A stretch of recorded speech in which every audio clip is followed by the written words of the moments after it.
On today's Faith versus Culture, we're talking about trauma, grief, and the gift of laughter in difficult times. That's coming up. To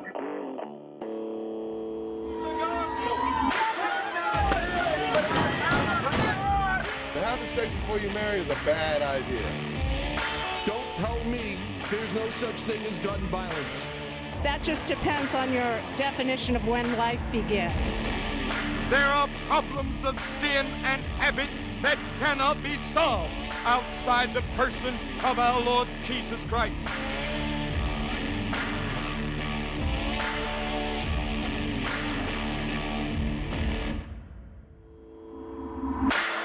Well, welcome to Faith versus Culture. I'm Goins-Phillips here with Billy Hallowell. Billy, how are you today? I am doing well. I'm excited to be here. It's good to be here, and it's good to have our guest with us today, author and comedian Chonda Pierce. Shonda, how are you? I know you're on a bus, so... I'm on a bus, so there might be a little roar back there, but yeah, that's my life. You're touring around America. Yes, my roaring life. Yes, I'm in the middle of tour, and it's going great, and I'm so blessed that people still come and see me. I don't know why. I'm trying to retire. Stop buying tickets. Just kidding. I'm just kidding. My mortgage says, please stop. Please buy tickets. You're in the middle of a tour, and you've got a new book, a memoir coming out called Life is Funny Until It's Not. Yes. Talk a little bit about why you wanted to write this memoir now, because there's a lot of vulnerable stories in there about your life.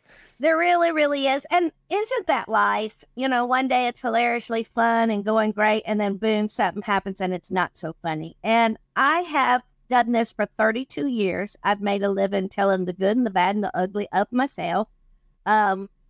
Every night, every video, everything I've ever done always has a meaning to the madness, you know, by the end of the night. And so I just decided all in one setting, I'm going to get all my words said and no, not hold back, you know, and my life has not been easy. And yet my mother taught me, you know, so well that to make lemons out of, make lemonade out of lemons also, and to know that you're not alone and there's other people.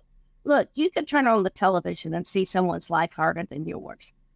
But I just wanted to see the pathway from trauma to trauma. There's a lot of time in between, and there's a lot of things you can learn, good and bad, in between all the ups and downs of your life. Yeah, you know, people know you, they know you for the comedy, right? And you have had these big, tough moments like every human being does. And then you're tasked with sort of putting this into a book.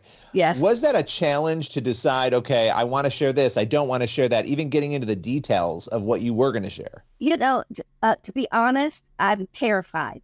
I'm terrified as it hits the stands and as people start reading it. I used to joke going, when you read this, you'll never come see me again, you know, because it's that real and raw.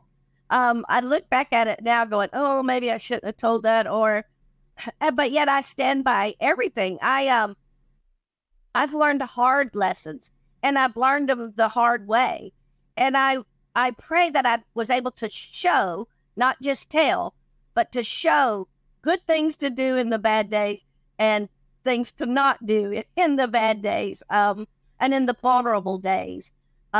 Pain and grief, widowhood to abuse, all of those things will leave you vulnerable and a cracked door for Satan to either teach you, to either learn the lesson wrong, or Jesus is there to help you learn the lesson well. And I've done both those things. Yeah, I think people who are looking in might look and say, you've been through so much trauma, you've dealt with a lot of loss and grief. There have been a lot of opportunities, to your point about Satan can sneak in. There have been so many points for you to walk away from the Lord, and people would maybe understand why you chose to walk away from faith. Talk a little bit about how you've chosen to, even if it is difficult and you do have questions for the Lord, you've chosen to cling to him rather than run away from him. And that's just got to be a God thing. I mean, sometimes you just can't, you throw up your hands, you can't explain anything. Carrie Williams, who travels with, we were just talking about that this morning. There are things that it's not coincidence. It's not, oh, well, that was lucky. You just throw up your hands and go, that had to have been God. And that's how I feel, Trey, that it just had to have been God to keep wooing me to himself. And he will not let you go. My thing is always, it'd be really good for you to cooperate with what God is doing rather than fight against it or want to do it your own way, because he will in the end be God. He will win, And so that, and also I have a tremendous love and respect for the Word of God. And sometimes it's not because it's just so historical or you learn so much, and that I'm not trying to be overly spiritual, but what I need in my life is foundation. I need things that do not waver. And when they say God is the same yesterday, today, and forever, that's powerful to me, because with such inconsistency in my past and in my childhood, I needed a foundation that doesn't waver. And God does not waver. And the Word of God does not change. And I needed that. I don't like seeing in culture right now that they are, redacting, or they are rewriting or watering down certain things in the Word to make people feel comfortable. I don't need that in my life. I got to have something that's going to stay the same, even when it's hard. Even when it's hard to love your neighbor and to like Billy Hallowell. That's hard. It's so true though, right? Like being refined by the truth. And even when it hurts, not believing a lie or being bought into a lie or telling somebody else a lie to make them feel better, really embracing the truth. If you could go back, and maybe this is a tough question. I don't know what I would say if somebody asked me, but if you could go back based on what you were saying, follow God, he's going to win in the end. If you could change one thing that you've done in your personal life or your career based on knowing that you should have just followed God and you didn't, what would that thing be? Wow. Which sin do you want me to talk about, Billy? Let's dissect my sinful past. You want the honest thing that's a real honest? Drinking too much. I grew up with no alcohol in your life whatsoever. And then a pastor gave me a bottle of wine for a gift one time. That I was 40 years old. That was a wrong introduction for addictive type of personalities. And so as my brother says, there is no good thing that comes from alcohol. There is no good thing that comes from drugs or anything else that's going to be mind-altering or emotion-altering, because that's dangerous. And I look back at the times I got myself most in trouble in college, were the times I was that I was out there with the crowd, and I hate it. I'm ashamed of it. Those are the parts I hope my kids skip over, those pages, But it's true. And if I could say, and that's why I fuss at my son all the time. If I could just say one thing to a young person, don't do anything that alters your brain chemistry. Nothing. Don't do anything. Rely on the Lord for that, for not just the high, but rely on the Lord to get you through that moment in an honest way, and let your body speak volumes. When you are inebriated, or when you are smoke a pot. I never smoked pot. I promise I didn't inhale. And, all those things, but anything that comes along that's altering who you really are. And that's identifying as something else. Anything that you are trying to change who God created, it's going to lead to disaster. It really is. And in my life, those are the times I got tripped up the most, when I was looking for relief in all the wrong places.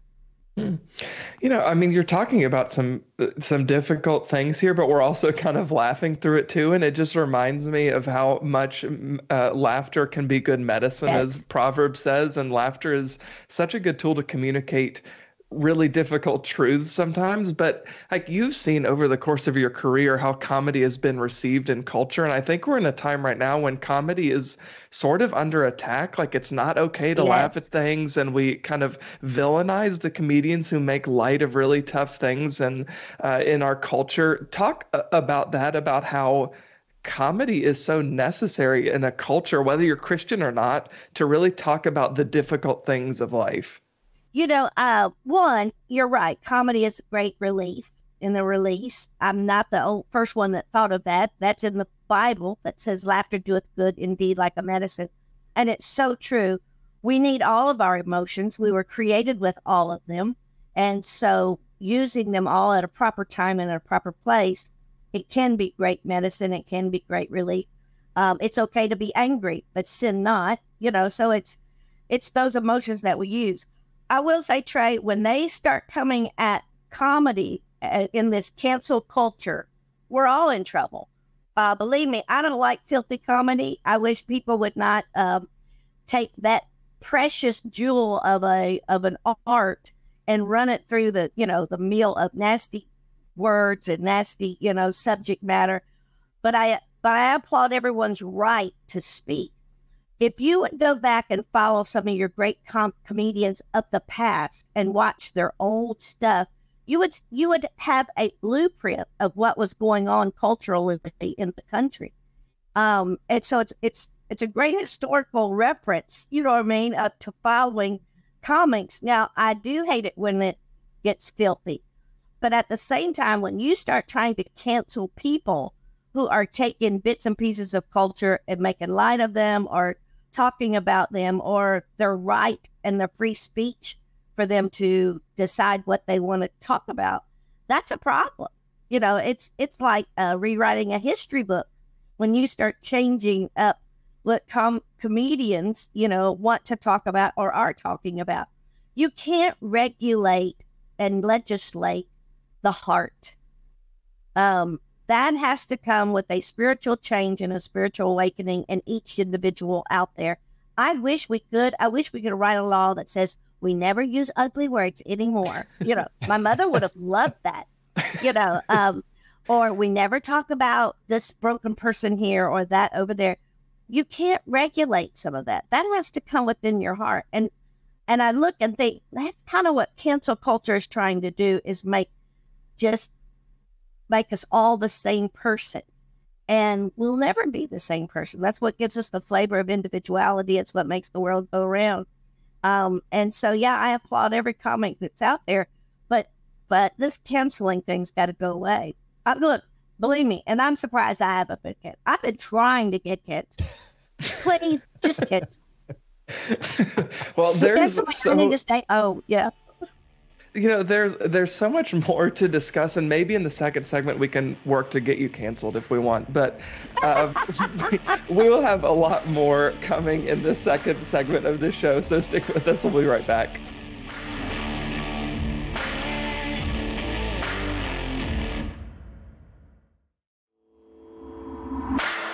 Welcome back to Faith vs. Culture. I'm Trey Goins-Phillips here with Billy Hallowell and comedian and author Chonda Pierce.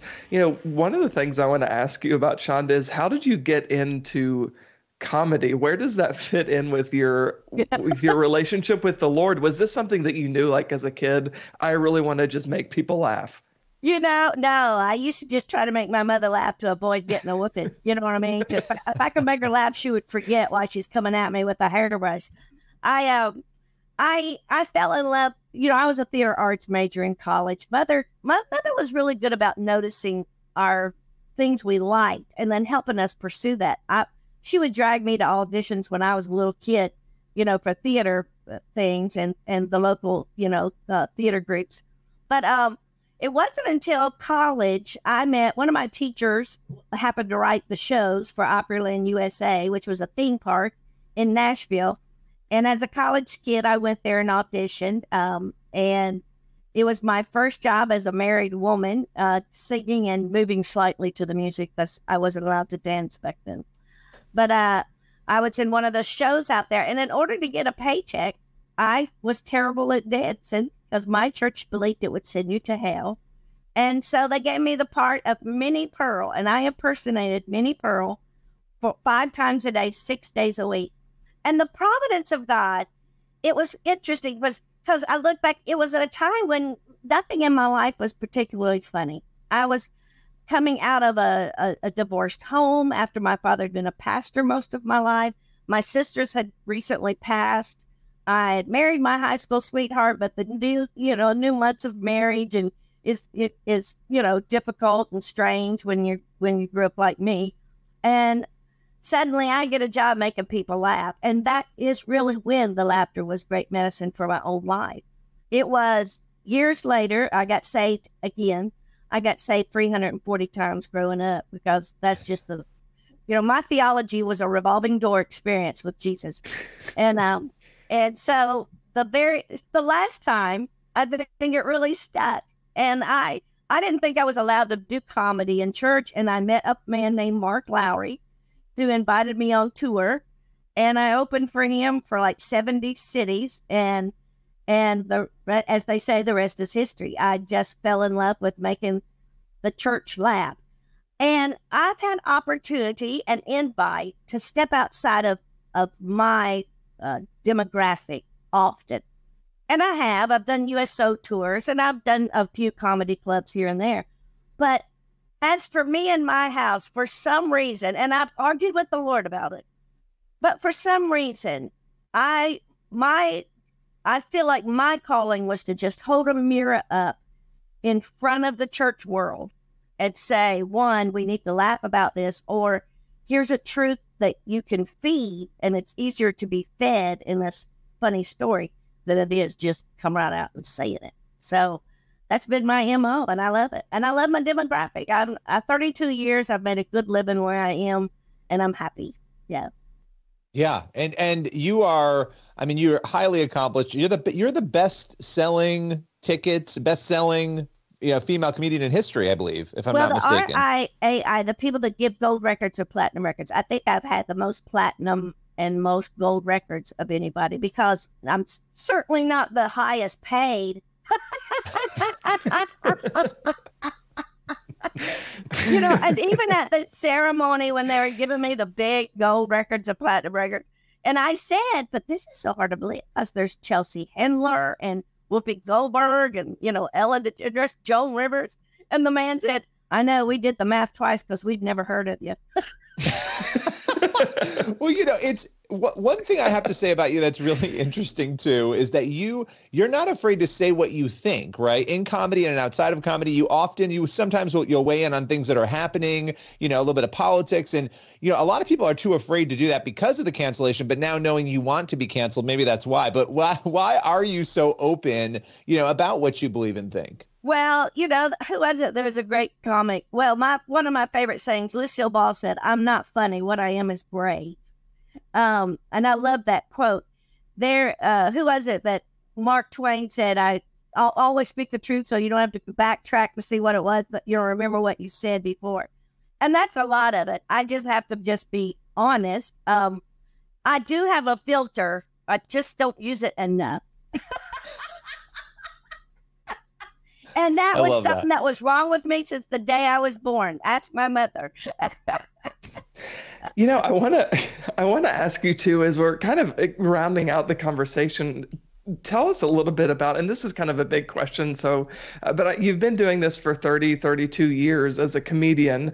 Looking back, what do you want people to see as your legacy when they think of Chonda Pierce? What do you hope people see? Because you've been so vulnerable, so honest, and you've made so many people laugh, but you've also pointed them to Christ at the end of the day.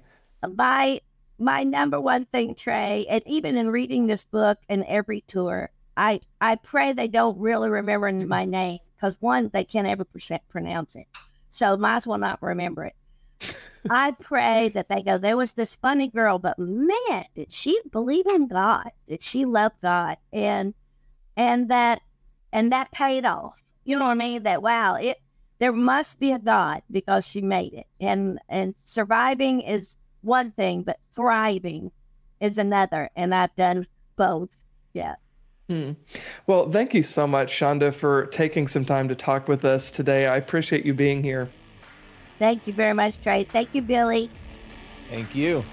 All right, stick with us. We'll be right back for another segment of Faith versus Culture here on the CBN News Channel.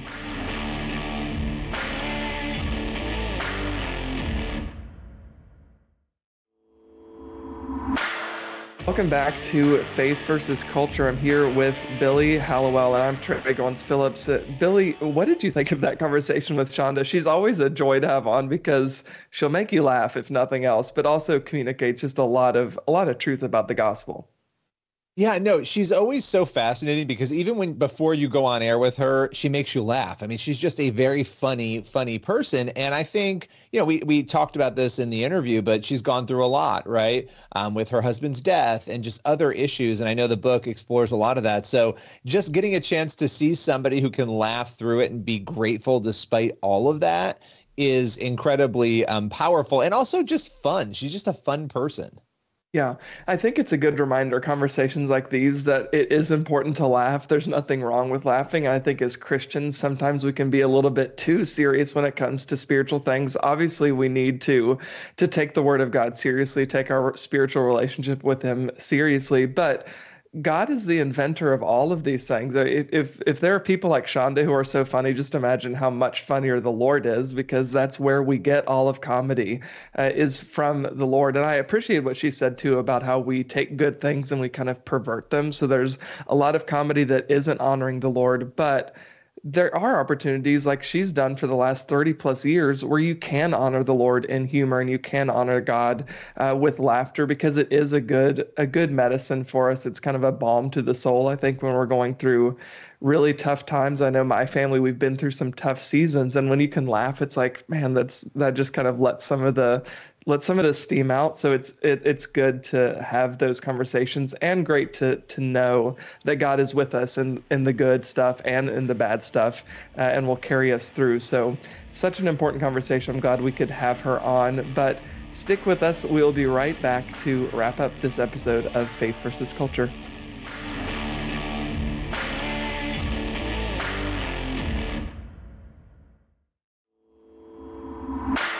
That is all the time we have for this episode of Faith versus Culture here on the CBN News Channel. Thank you so much for joining us. If you haven't already, head over to cbnnews.com. You can subscribe to our Quick Start newsletter so you never miss any of the news of the day, and our daily Quick Start podcast that's out every weekday morning. But again, that's all we have time for here on this episode here on the CBN News Channel. God bless you.